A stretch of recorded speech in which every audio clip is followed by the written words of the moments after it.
Assalamualaikum warahmatullahi wabarakatuh. Bismillahirrahmanirrahim. Alhamdulillahi rabbil alamin. Wa afdalus salati wa atammu taslimi ala sayyidina Muhammadin wa ala alihi wa sahbihi ajma'in. Rabbi shrah li sadri wa yassir li amri wahlul 'uqdatam min lisani yafqahu qawli. Subhanaka la ilma lana illa ma 'allamtana innaka antal alimul hakim.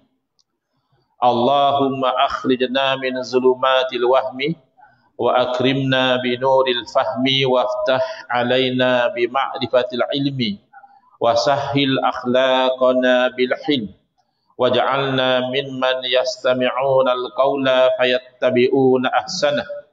Allahumma ati nufusana taqwaha wa zakkiha anta khairu man zakkaha anta waliyuha wa maulaha. Allahumma arinal haqqa haqqan warzuqna ittiba'ah wa arinal batila batilan warzuqna ijtinabah. Allahumma anfa'na bima 'allamtana wa 'allimna ma yanfa'una wa zidna ilman wa huda. Amma ba'd. Alhamdulillah, muslimin muslimat, hadirin hadirat yang saya hormati.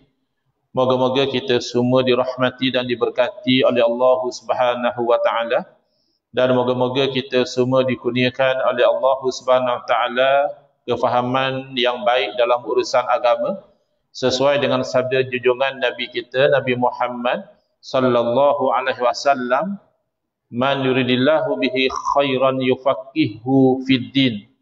Barang siapa yang Allah nakkan dengan dia kebaikan, nescaya Allah beri dia faham dalam urusan agama. Dan moga-moga kita semua dikurniakan oleh Allah Subhanahu wa taala akhlak yang mulia, sesuai dengan sabda Nabi sallallahu alaihi wasallam, innama bu'istu liutammima makarimal akhlak. Hanya saja saya dibangkitkan demi untuk menyempurnakan kemuliaan akhlak.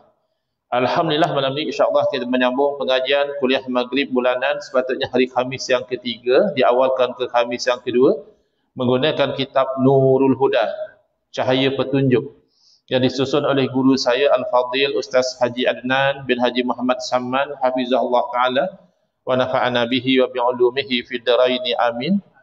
Mensyarahkan kitab Masailut Tauhid, persoalan-persoalan yang berkaitan tentang ilmu tauhid yang disusun oleh ayahanda beliau dan juga guru saya almarhum Tuan Guru Haji Muhammad Samman Kati rahimahullah taala wa nafa'ana bihi wa bi'ulumihi fid dharaini amin. Kita sampai ke muka surat 29, soalan apa dia hukum adat. Ini satu persoalan yang sangat penting, yang mana sudah terpinggir dari pengetahuan ataupun kefahaman sebahagian dari umat Islam. Mereka sudah tidak belajar lagi apa itu hukum adat. Dan kekeliruan dalam memahami hukum adat ini membawa kepada segelintir umat Islam mudah menghukum syirik kepada umat Islam yang lain, kerana dia tidak tahu beza antara hukum adat, hukum syarak dan juga hukum akal. Ya. Jadi setiap satu penetapan hukum ni dia ada kategori dan dia ada skop masing-masing. Kita refresh kembali ingatan kita. Hukum dari segi bahasa adalah isbatul amri au nafyuhu, menetapkan sesuatu perkara atau menafikan. Kalau yang menetapkan atau menafikan itu adalah Allah Subhanahu wa taala, itu namanya hukum syarak. Kalau yang menetapkan kata mesti ada, atau mengatakan mesti tak ada, atau mengatakan mungkin ada, mungkin tak ada, itu adalah akal, maka itu namanya hukum akal. Jadi hukum adat ini sebahagian dia menyangkakan yang dimaksudkan hukum adat ini adalah amalan yang biasa diamalkan oleh sekelompok manusia. Misalnya dia kata, ini adat orang Melayu, ini adat orang Cina, ini adat orang India. Jadi kata dia kalau adat macam ini boleh diamalkan selagi mana tak bercanggah dengan syarak. Betul lah. Tetapi bila kita sebut hukum adat, bukan itu yang dimaksudkan. Bukan amalan biasa orang Cina, maka adat orang Cina. Amalan biasa orang Melayu, adat Melayu. Bukan.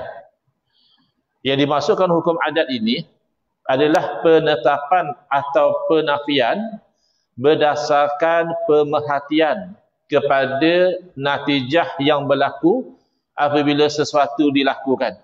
Dicuba laku begini, jadi begini. Dicuba lagi, jadi benda yang sama. Dicuba lagi, jadi benda yang sama. Maka ditetapkan dan dikaitkan antara perbuatan itu dengan natijah. Senang kata, hukum adat ini membincangkan konsep sebab dan musabbab. Cause and effect. Dia melihat kepada causal connection antara sesuatu yang berlaku terlebih dahulu dipanggil sebab.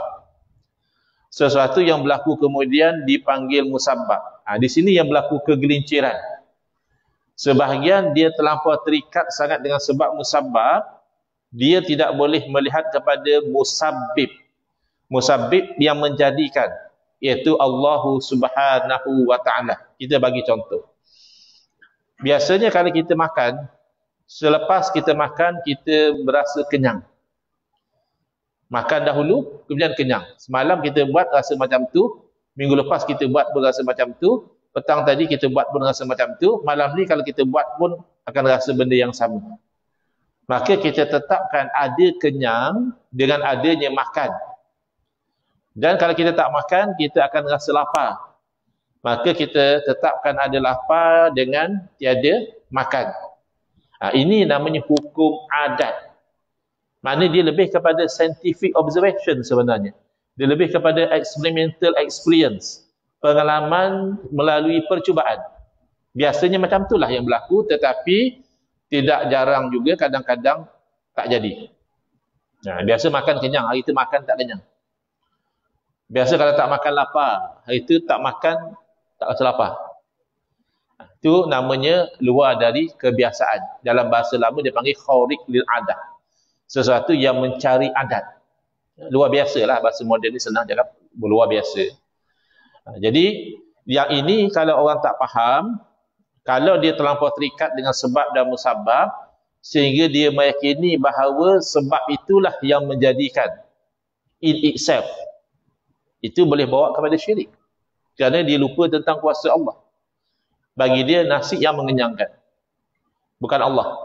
Dia golongan tabi'iyin, golongan naturalist. Ya, kenapa jadi hangus? Sebab memang nature api dia membakar. Salah tak kita kata macam tu? Asalnya dari segi sebab musabab tak salah. Memang observationnya macam tu. Kena api hangus, kena api terbakar.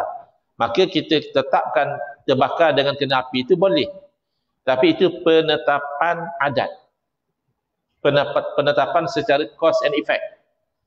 Tapi kalau penetapan secara hukum akal, akal tak boleh menerima, melainkan yakin bahawa segala yang sesuatu mesti tak keluar daripada kuasa Allah. Tak mungkin Allah Tuhan yang maha berkuasa, tapi kenyang berlaku bukan kuasa Allah. Kenyang berlaku kuasa nasi. Hangus bukan kuasa Allah, itu kuasa api. Sembuh dari penyakit bukan kuasa Allah, itu kuasa ubat. Akal yang sihat kata tak mungkin. Oleh kerana Allah Tuhan dan Tuhan maha berkuasa, tak mungkin sesuatu kecil atau besar keluar dari skop kuasa Allah. Kenyang tu pun kuasa Allah. Sihat daripada penyakit juga kuasa Allah. Hangus terbakar juga kuasa Allah. Maka kena faham domain ni. Kalau tak faham nanti jadi keliru lagi. Oh kalau macam tu, kalau kita lapar tak payah makan lah. Siapa kata? Yang kita kata yang mengenyangkan Allah tu hukum akal. Untuk kamu berakidah, untuk kamu berkeyakinan. Adapun yang kita katakan ada kenyang dengan ada makan, itu hukum adat untuk kamu hidup, untuk kamu bertransaksi, untuk kamu faham syariat. Dari segi hakikat, pisau yang tajam, yang menjadikan pisau itu tajam, Allah. Bila pisau yang tajam itu dikenakan kepada diri manusia, luka. Yang menjadikan luka juga adalah Allah. Maksudnya apa?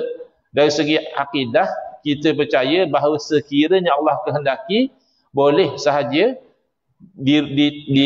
tusuk dengan pisau yang tajam, tapi tidak luka. Boleh Allah jadikan begitu.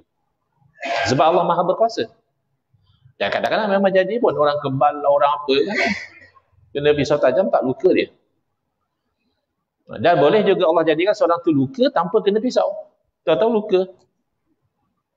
Nah, kadang-kadang orang eczema kan, tahu-tahu pecah jari dia, tak ada kena pisau apa pun. Ya, sebab kulit dia terlalu kering, merekah, pecah sendiri, tak ada kena pisau pun. Ya. Jadi mengaitkan kena pisau yang tajam dengan luka atau cedera itu berkaitan hukum adat, domainnya syariat. Berarti kalau satu orang tu mengambil pisau yang tajam lalu dia tikam kepada kawan dia, dia akan menanggung musabab daripada itu, iaitu orang tu luka, orang tu cedera, dia akan dihukum.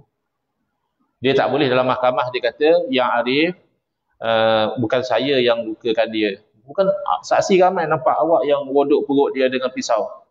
Betul lah saya rodok perut, tapi pisau tak melukakan. Saya belajar dengan Ustaz Engku di surah Ar-Rahmah. Ustaz Engku kata yang melukakan adalah Allah. Panggil Ustaz Engku jadi saksi. Saya tak akan menyaksikan bagi pihak dia, sebab dia yang tak faham. Kita bercakap hakikat, akidah, syariat, kamu kena raikan sebab dan musabab. Kalau kamu minum racun, berdosa. Kalau kamu masuk dalam api, berdosa. Sebab dari segi kebiasaan, racun membunuh. Memang Allah boleh jadikan orang tu minum racun tak mati, boleh. Sahabat pernah buat untuk menunjukkan kebenaran Islam. Minum racun, tak mati. Tapi itu adalah karamah.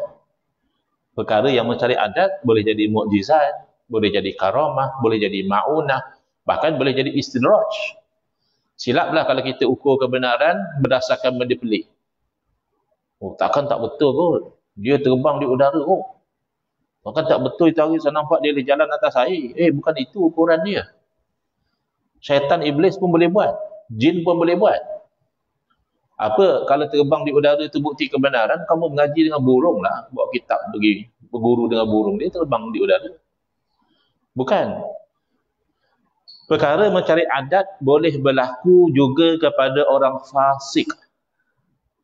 Macam mana nak tentukan itu mukjizat? Kalau itu berlaku pada para Rasul alaihi wassalatu wassalam, itu mukjizat.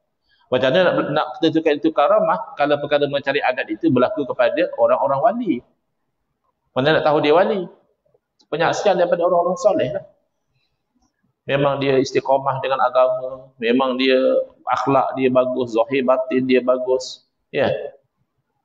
Ataupun dia tidak sampai level wali, tapi orang soleh, sekali-sekala Allah bagi perkara luar biasa berlaku, namanya ma'unah. Kenapa? Kerana dia orang soleh. Tapi dia orang fasik, sembahyang pun tidak, ya, maksiat sewenang-wenangnya, ya, langgar hukum sana sini, berlaku perkara yang pelik, itu bukan karamah. Itu bukan bukti kebenaran. Sebab berlaku perkara yang pelik itu harus berlaku dengan kuasa Allah. Itu yang orang kata, ini dari segi adat mustahil. Tapi dari segi akal harus. Dan kena faham itu dahulu. Kalau tak faham, kalau kita katakan sebab yang menjadikan syirik. Kalau tak faham juga, orang bercakap sebab kita syirikkan, tak betul juga. Satu orang pergi jumpa doktor, tuan doktor, saya dah tak tahan dah menanggung penyakit ni. Tolonglah sembuhkan penyakit saya doktor. Syirik, kata dia. Sebab kamu suruh doktor sembuhkan, yang sembuhkan penyakit adalah Allah. Nanti dulu. Bila dia bercakap, doktor tolonglah sembuhkan penyakit saya, sebab ke hakikat. Zahirnya orang Islam dia akan faham. InsyaAllah lah, walaupun dia tak alim, dia tak warak sangat, asal dia orang Islam lah, yang ada sikit sebanyak pengetahuan tentang Islam, dia tahu yang menyembuhkan penyakit hakikatnya Allah. Kan? Kadang-kadang doktor sendiri ingatkan. Tuan Haji, Datuk, Tan Sri, cubalah. Tapi doalah, kita ikhtiar je. Yang bagi sembuh, Allah. Dan doktor-doktor yang bagus, yang faham. Dia cakap macam itu. Jadi bila satu orang tu bercakap secara zahirnya dengan asbab, dia kata doktor tolong sembuhlah penyakit saya kenyang sebab makan nasi, ya, itu tak boleh kita syirikkan dia. Kenapa? Kerana zahirnya dia orang Islam, dia bercakap atas dasar sebab dan musabab. Kecuali terbukti memang dia maksudkan hakikat. Contoh, ya. Dan contoh ini mungkin tak berlaku, tapi untuk kita faham. Satu orang misalnya dia sakit lama, Bertahun-tahun dah, 3-4 tahun dah sakit, berubat tak sembuh-sembuh. Lalu kawan-kawan tengok, sembuh dah dia, sihat. Jadi kawan-kawan pun ucaplah tahniah. Tahniahlah Tuan Haji, itu hari lama Tuan Haji sakit. Ni Allah dah bagi Tuan Haji sembuh. Ya. Lalu dia kata apa? Bila masa pula Allah bagi saya sembuh? Dulu masa saya sakit, tiap-tiap malam saya bangun tahajud doa pada Allah, tak ada sembuh pun. Saya berubat dengan doktor pakar tu seminggu, baik. Doktor yang sembuhkan saya, bukan Allah. Kalau sampai macam tu, ayat dia jelas syirik. Sebab dia menafikan kuasa Allah dan menetapkan kuasa doktor. Tapi ada ke orang Islam cakap macam tu? Belum jumpa lah setakat ni. Rata-rata orang Islam, kalau dia kata doktor tu dah bagi sembuh penyakit saya dan sebagainya, kalau kita selidik, kamu tak percaya Allah sembuhkan penyakit kamu? Tak adalah. Maksud saya, sebab musabab, usaha ikhtiar, begitu. Jadi ini yang berlaku kepada golongan yang telah terpengaruh dengan fahaman Wahabi. Dia mensyirikkan kita dengan asbab tawassul, tabaruk dan istighasah. Saya cuba cari, ada orang tag nama saya dalam Facebook. Orang ni rajin juga tag nama saya. Dia mencabarlah, mencabar supaya kita tu sahut seruan dia. Masalahnya nak sahut macam mana? Dia tidak ilmiah. Dia kata bawa satu ayat Quran yang mana membenarkan kita tu istighasah dengan orang mati. Sebab di sisi kita, minta tolong ni hanya asbab. Yang bagi pertolongan sebenar adalah Allah Subhanahu Wa Taala. Yang bagi pertolongan sebenar adalah Allah.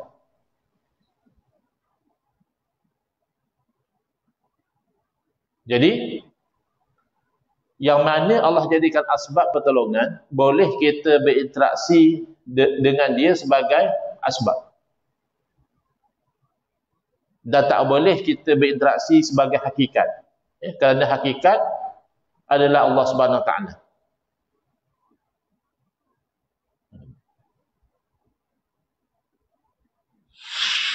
Mana dia orang tadi? Sebab apa? Dia tak faham tentang konsep hakikat dan asbab, tapi dia rasa dia faham. Bahkan dia tak faham tentang pendalilan. Bila dia kata, kalau boleh bawa satu ayat Al-Quran, kira betul. Kalau tak ada ayat Quran, dia tak boleh terima. Kat situ dah gagal. Seolah-olah dia mengatakan dalil sumber hukum hanya ayat Quran. Padahal dalil sumber hukum bukan semestinya ayat Quran. Boleh jadi hadis. Boleh jadi ijma'.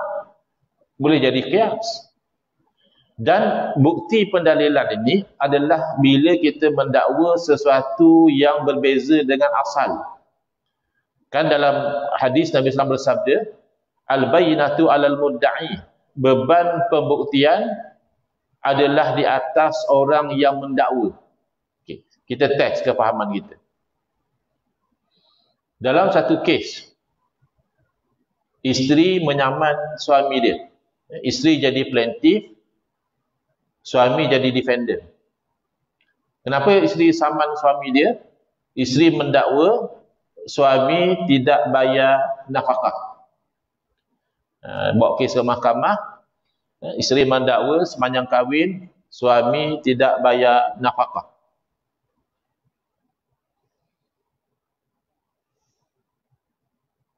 Lalu suami kata tak, yang Arif, saya tak setuju dengan tuntutan isteri saya. Sebab saya bayar. Isteri kata tak. Isteri bawa kes ke mahkamah, mendakwa suami tak bayar nafkah, suami kata dah bayar. Soalan, siapa yang kena bawa bukti? Isteri ke suami? Isteri. Sebab isteri yang mendakwa. Okay.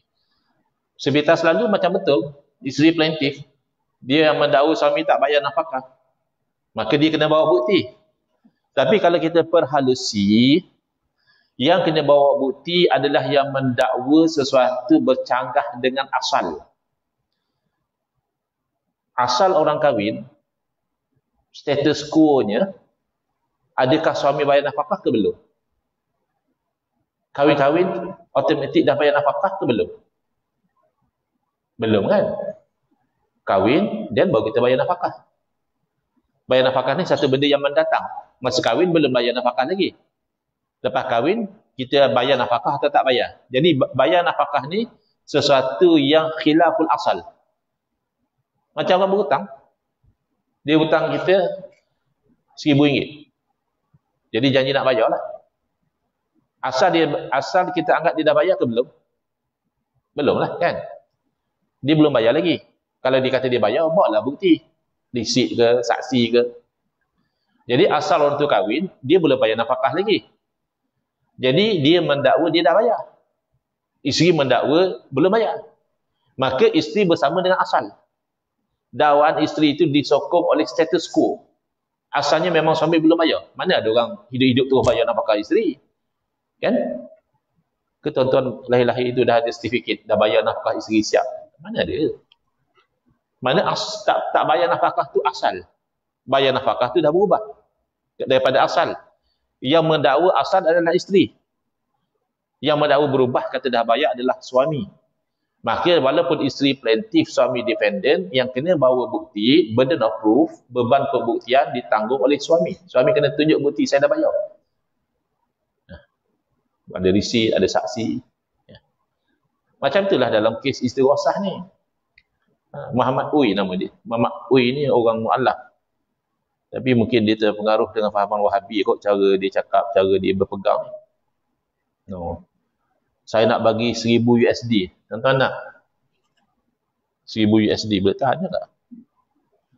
Kepada orang yang pertama yang bawakan satu sahaja ayat Quran yang menyuruh kita meminta pertolongan dengan orang yang telah meninggal dunia.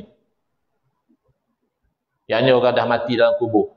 Tapi kita pun tak adalah umum. Asal dia mati minta tolong, tidak lah. Orang soleh.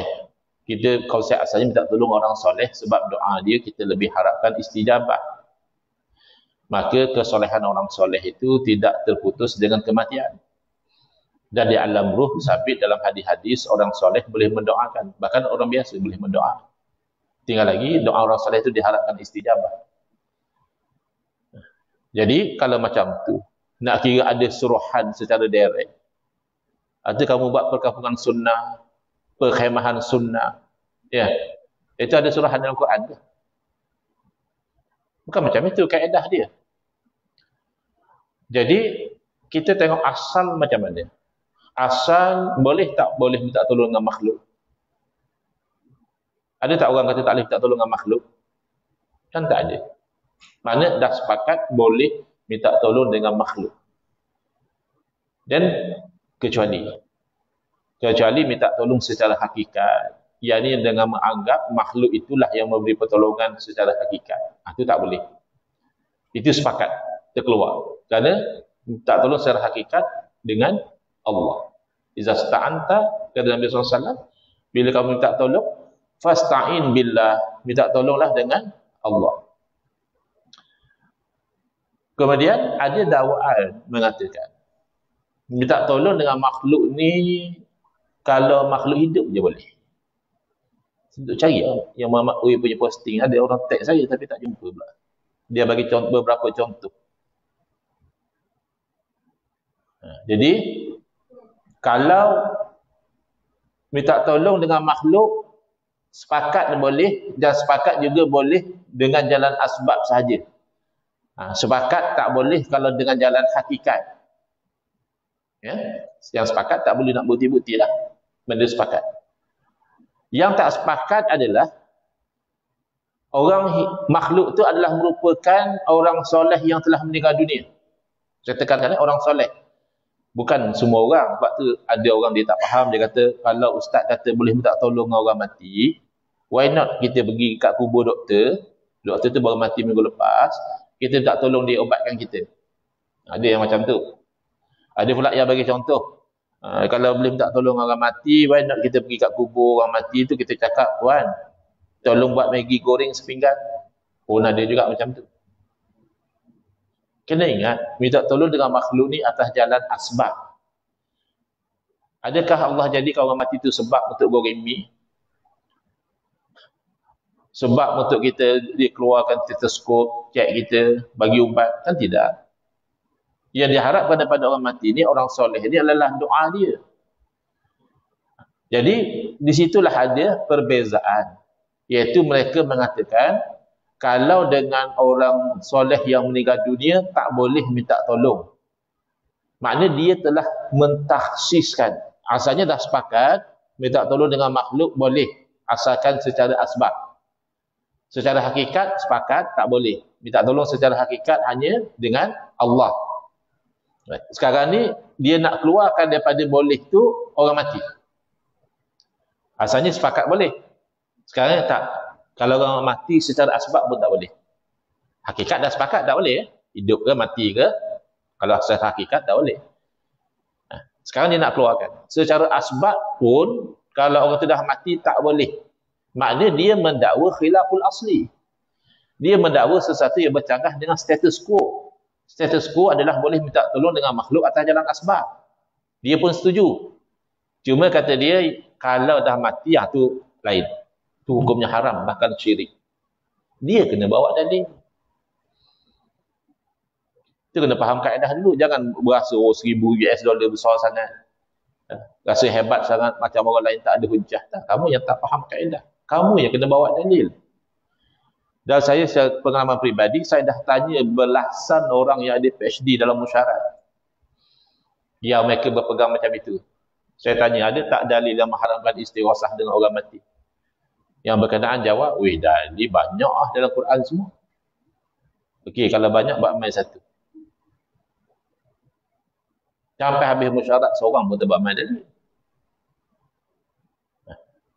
Itu yang jadi tuduh Ustaz aku bagi minta tolongan pokok. Pasal dia kata, kalau macam tu bolehlah minta tolongan pokok. Dengan iktikad Allah yang beri. Atau pokok Allah jadikan asbab ke? Memang pokok tu cara bermanfaat dengan pokok tu, pergi minta dengan dia, wahai pokok tolong saya, macam tu. Kan tidak. Jadi benda yang bukan asbab, out of question. Sekarang ni benda yang asbab, iaitu doa orang soleh. Kamu nak katakan orang soleh masih hidup, ya boleh mendoakan kita. Orang soleh kalau dah mati tu tak boleh. Kamu kena bawa dalil. Sebab kamu nak keluar daripada keumuman. Itu kena faham yang tu terlebih dahulu. Ya. Seterusnya, ni boleh minta hajat pengerusi kata, Ustaz tambahlah 10 minit lepas azan. Ni nak kena tambah. Yang itu hari sebab ngam-ngam kat stesen ni, Syah. Ni tak habis lagi cerita ni. InsyaAllah kita sambung selepas azan.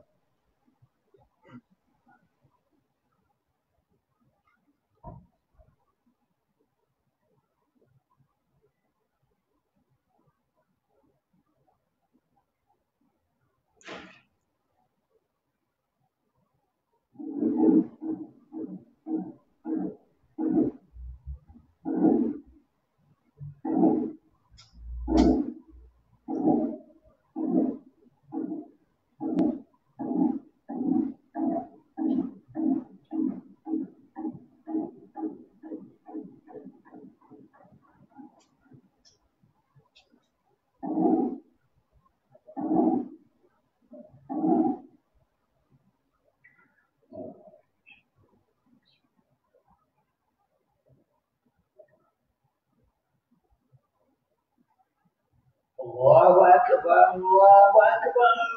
Allah. Allahu Akbar, Allahu Akbar. Allah. Asyhadu an la ilaha illallah.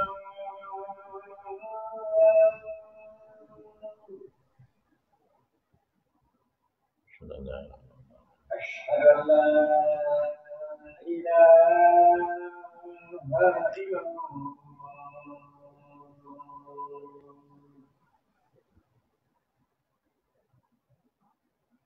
أشهد أن محمدا رسول الله.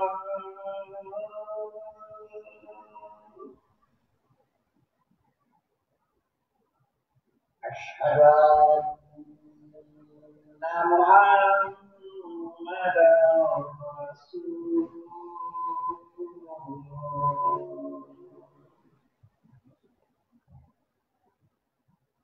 حي على الصلاة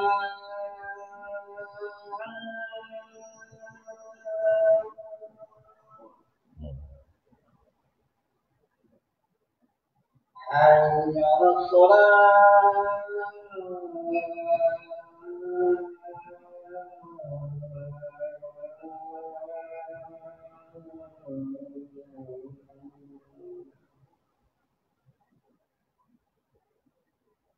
حي على الفلاح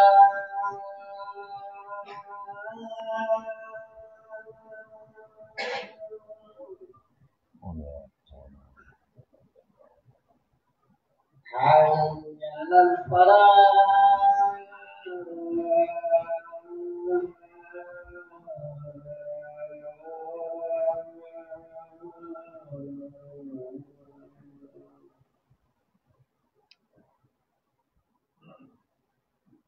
الله أكبر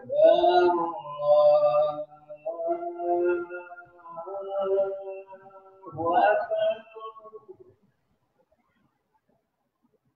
لا إله إلا الله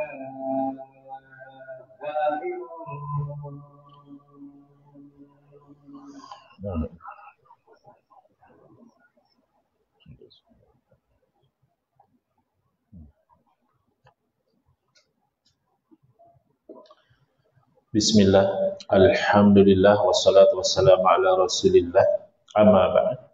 Baik, kita sambung sedikit lagi. Sekarang pukul 8.16, insyaAllah kita cuba berhenti tak lebih pada 8.26. Baik, saya dah jumpa dah posting tadi. Okay. Jadi Muhammad O ini saya tak ada apa-apa, nothing personal lah.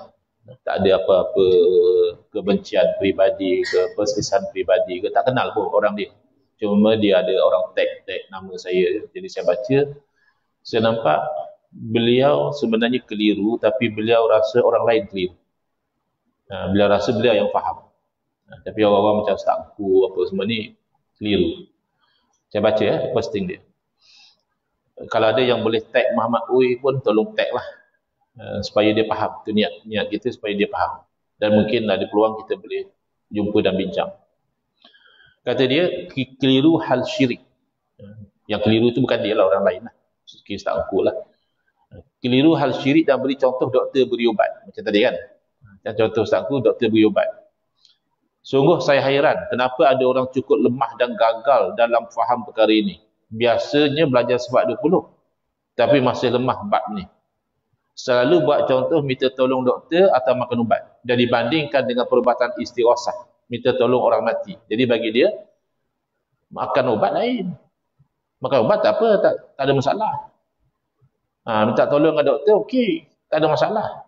Yang masalah ni adalah minta tolong orang mati, itu syirik. Bagi dia macam tu. Jadi kalau kamu cuba nak justify, boleh minta tolong orang mati dengan bagi contoh minta tolong dengan doktor ataupun makan ubat, jadi contoh kamu tu tak kena. Ni ada pandangan dia lah. Contoh kamu tu tak kena. Sebab dua benda yang berbeza. Apa beza dia? Ini huraian saya kata dia. Jika perkara yang kamu minta tolong itu berada dalam keupayaan dia sebagai manusia mengikut peraturan alam, sunnatullah. Jika Allah takdirkan, izinkan hal itu berlaku, maka dialah yang tolong kamu. Mana Allah izinkan tindakan dia, bantu itu berhasil. Jadi setakat tu sebenarnya not bad. Kefahaman dia tu masih okey. Dia tahu bahawa sebenarnya Allah. Apa benda yang dalam keupayaan manusia? Contoh bagi pinjam duit. Bantu luluskan permohonan tertentu. Kalau dalam skop bidang kuasa dia. Merawat sakit melalui pembedahan dan ubat. Sembuh dengan izin Allah. Maksud kefahaman dia not bad. Dia tahu bahawa pembedahan semua itu tetap dengan izin Allah juga. Beri perlindungan keselamatan kepada kamu. Dia sendiri jaga atau hantar orang jaga sebagai contoh. Ni macam ni lah kot, bodyguard apa semua kan. Prosedur membantu kehamilan. Orang tu nak hamil tapi susah. So buat rawatan ni, buat rawatan tu membantu. Dan banyak lagi. Semua ini kalau Allah izinkan maka jadi berlaku bahaya. Maknanya bagi dia yang tak ada masalah. Sebab ini dalam kemampuan manusia, tapi izin Allah lah. Dan sekiranya dengan bantuan orang itu hasrat itu tercapai, sudah tentu dengan kefahaman itu izin Allah, maka tak timbul isu tak beriman atau syirik. Okay. Kalau seseorang itu pergi minta tolong orang mati untuk perkara di atas, section pertama, maka orang itu bodoh. Jahil, sungguh dan syirik. Apa dia tu? Pergi minta tolong orang, pergi kat orang mati minta pinjam duit. Ini bukan istighosah. Yang kita kata istighosah ni macam yang dibuat zaman Nabi SAW, ya. Ada yang kata sahabat Sayyidina Bilal bin Haris Al-Muzani, ada yang kata tak pasti sahabat ataupun bukan, tak pentinglah, ya. Ini hadis dia ada dalam Fathul Bari, syarah pada Sahih Bukhari. Masa tu kemarau. Jadi orang ni katakan sahabat Nabi pergi ke makam Nabi SAW. Lalu dia berkata minta tolong dengan Nabi, ya Rasulullah. Rasulullah dah wafat. Wahai Rasulullah, istasqi li ummatik, tolonglah minta hujan buat umatmu. Bagi kita orang ahli sunnah wal jamaah tak ada masalah, sebab kita boleh minta tolong dengan Nabi. Tapi Nabi dah wafat, tak ada masalah. Ada orang yang meninggal dunia boleh mendengar, itu sabit dalam hadis. Jangan dengar kita bercakap, derapan slipper kita meninggalkan kubur pun dia dengar. Mana tahu, dalam hadis lah bagi tahu. Bahkan Nabi SAW pernah bercakap dengan orang kafir yang mati dalam peperangan Badar. Inna wajadna ma wa'adana rabbuna haqqan. Kami dapati apa yang Tuhan kami janji benar. Hal wajadtum ma wa'ada rabbukum haqqan. Hampa dapati apa yang Tuhan hampa janji benar ke tak benar? Sayyidina Umar tanya. Rasulullah bercakap dengan bangkai. Lalu Nabi SAW menerangkan, tidaklah kamu terlebih mendengar dari mereka. Mana mereka dengar sama macam kamu dengar. Tinggal lagi mereka tak boleh jawab. Jadi tak ada isu. Jadi bahkan dalam hadis hasil Nabi menjawab salam dan sebagainya. Jadi yang ini syiriknya di mana? Kalau Muhammad Ui faham syirik, syirik berarti menuhankan selain daripada Allah. Adakah orang minta tolong orang mati itu menuhankan orang mati? Maka syirik. Tapi insya-Allah kalau masa hidup pun kita tak menuhankan dia, apa mati kita tuhankan. Masa dia hidup, dia hebat, dia bercakap, dia berjuang, dia apa pun kita tak sembah dia.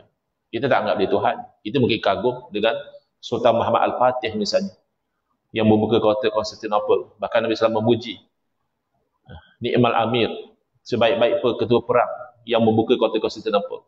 Kagum. Sembah beliau? Tidak. Itu masa beliau hidup. Beliau pemimpin yang hebat. Selalu menang perang.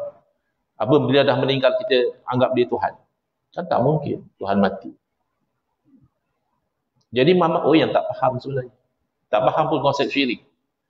Syirik senang faham adalah menuhankan selain daripada Allah. Kalau kamu kata minta tolong orang mati syirik, berarti minta tolong orang mati adalah menuhankan orang mati. Kalau begitu minta tolong orang hidup adalah menuhankan orang hidup. Kalau gitu tak tolong orang hidup pun tak boleh. Tak ada orang kata macam itu. Jadi kamu kena faham dahulu. Kamu kena jangan rasa kamu faham orang lain tak faham. That's the first step of learning. Kita tahu bahawa mungkin kita tak tahu. Kalau kita dah rasa kita tahu, orang lain yang belajar sebab 20 ni tak tahu, tak faham. Sampai bila kamu nak faham? Bodoh memang bodoh lah. Siapa suruh kamu pergi minta orang mati pinjam duit? Tak ada pun orang konsep istighosah macam itu. Sama lah kata minta tolong dengan pokok tu. Memanglah bodoh. Bagi minta lulus permohonan, rawat sakit dengan pembedahan, perlindungan keselamatan jadi bodyguard, minta orang mati buat persedia kehamilan. Tak ada pun orang cakap macam itu. Walaupun dia dulu masa hidup dia pakar kesuburan wanita, dia dah mati, kalau dia bukan orang soleh, kita tak minta tolong. Minta tolong tu atas dasar kesolehan. Dan kita yakin bahawa dia pun tak boleh ditolong sebenarnya. Habis minta tolong buat apa? Asbab je. Apa kamu ingat orang hidup boleh tolong secara hakikat? Itulah syirik. Kalau kamu anggap, kalau kita tanya, okey, kamu kata tak tolong orang hidup, boleh tak syirik? Tak tolong orang mati, tak boleh syirik. Apa beza? Mesti ada beza. Takkan satu benda yang sama, hukum dia beza. Wa halallahu al-bai'a wa harrama riba. Padahal Allah menghalalkan jual beli dan mengharamkan riba. Berarti jual beli dan riba tak sama. Orang musyrik kata sama. Innamal bai'u mislul riba. Jual beli macam riba juga orang musyrik kata. Apa salah pula tak boleh? Allah kata tak sama. Mana boleh sama kalau Allah halalkan jual beli, Allah haramkan riba? Mesti tak sama. Berarti kalau kamu kata minta tolong orang hidup boleh, minta tolong orang mati tak boleh, apa beza? Kalau kamu kata sebab orang hidup boleh tolong, maka soalan seterusnya, boleh tolong tu secara hakikat atau asbab? Nampak cara Muhammad jawab ni? Asbab. Sebab dia faham kuasa Allah, izin Allah. Demikian dengan orang mati. Kamu tak faham konsep hukum adat. Secara adat orang mati tak boleh buat apa. Secara luar adat, karamah, mukjizat, orang mati boleh mendoakan. Dan Allah boleh perkenankan doa dia. Jangan ingat orang mati itu bangun, pergi rawat kamu. Tidak. Kalau berlaku, dari segi akal harus, dari segi adat, itu luar biasa. Kemungkinan tak berlaku. Perkara yang di luar kepayaan manusia sama ada ketika dia hidup atau sudah mati. Panjangkan usia, pindahkan usia. Ini Habib cerita kononnya boleh buat. Ya. Apa benda pun manusia tak boleh buat kalau kamu nak pandang hakikat. Mana dalil? Allah berfirman, "Qul la amliku li nafsi naf'an wa la dharra." Qul, katakanlah. Allah perintah pada Nabi sallallahu alaihi wasallam untuk beritahu, "La amliku li nafsi." Aku tak milik untuk diri aku sendiri. Naf'an, sebarang manfaat. Wala dharra, sebarang mudarat tak milik. Nabi itu. Tapi secara asbab, adakah Nabi bawa manfaat? Pasti. Wa ma arsalnaka illa rahmatan lil alamin. Tidaklah kami utuskan kamu melainkan menjadi sebab rahmat kepada sekian alam. Sebab kebaikan. Kena faham beza hakikat dan asbab Muhammad Ui. Boleh jumpa kalau tak faham. Nak berdebat tak payahlah. Kita bukan nak berdebat sangat. Ya. Ada rasa strategik, berbaloi mungkin kita berdebat. Aku Dr. Mazhar sudi berdebat, bagus juga. Itu saya berminat dah juga, kan? Orang ranking tinggi, kita debat dengan dia. Strategik. Muhammad Ui saya tak kenal. Tuan-tuan pun tak kenal Muhammad Ui, kan? Tak mau debat lah, datang bincang, sembang. Sebagai orang Islam. Bagi faham. Saya sebagai penutup, sebab saya janji tadi lah, tak lebih 10 minit, dah 8.26. Macam mana beza antara hakikat dan sebab? Nanti kita sambung lagi. Di muka 29 juga. Penerangan ya. Adat adalah diambil pada kalimatnya tu. Kita akan start yang tu. Saya nak tutup dengan 2 ayat Quran. Supaya kita faham beza. Allah Ta'ala berfirman, "Innaka la tahdi man ahbabta walakinna Allah yahdi man yasha." Sesungguhnya kamu, yakni Muhammad SAW, la tahdi, tak boleh bagi hidayah. Man ahbabta, siapa yang kamu kasih, kamu nak bagi hidayah, tak mampu. Habis itu hidayah datang daripada mana? Walakinna Allah yahdi man yasha. Akan tetapi Allah yang bagi hidayah pada siapa yang Allah kehendaki. Sebab itu Abu Talib, bapa saudara Nabi yang Nabi sayang, yang rapat dengan Nabi, yang bantu Nabi, meninggal tak mengucap. Anak Abu Jahal mengucap. Abu Jahal musuh Nabi. Anak dia mengucap jadi sahabat. Itu namanya apa tu? Hakikat. Asbab memang Nabi jadi sebab hidayah. Dalil Allah berfirman, "Innaka latahdi ila siratim mustaqim." Sesungguhnya kamu wahai Muhammad benar-benar memberi hidayah pada jalan yang lurus. Tadi Allah kata Nabi tak boleh bagi hidayah. Ni Allah berfirman Nabi benar-benar bagi hidayah. Mana satu yang betul ni? Dua-dua betul lah bang ayat Quran. Kok mana satu yang betul pula? Tapi kena faham ikut konteks lah. Innaka la tahdi tadi haqiqatan. Innaka la tahdi, kamu benar-benar bagi hidayah, itu sababan. InsyaAllah kita sambung pada kelas akan datang. Hadza wabillahi taufiq wal hidayah. Wassalamualaikum warahmatullahi wabarakatuh. Bismillahirrahmanirrahim. Alhamdulillahil alamin wassalatu wassalamu ala asyrafil anbiya'i wal mursalin wa ala alihi washabbihi ajma'in. Allahumma shrah sudurana wa ahsin akhlaqana wa azim ujurana wa nawwir qulubana bi nuri hidayatika kama natarada bi nuri syamsika abadan abada. Allahumma anqulna min dhulli ma'siyati ila izzit ta'ati ya arhamar rahimin. Wa sallallahu ala sayyidina Muhammadin wa ala alihi washabbihi wasallam. Alhamdulillahirabbil alamin. Amin ya rabbal alamin.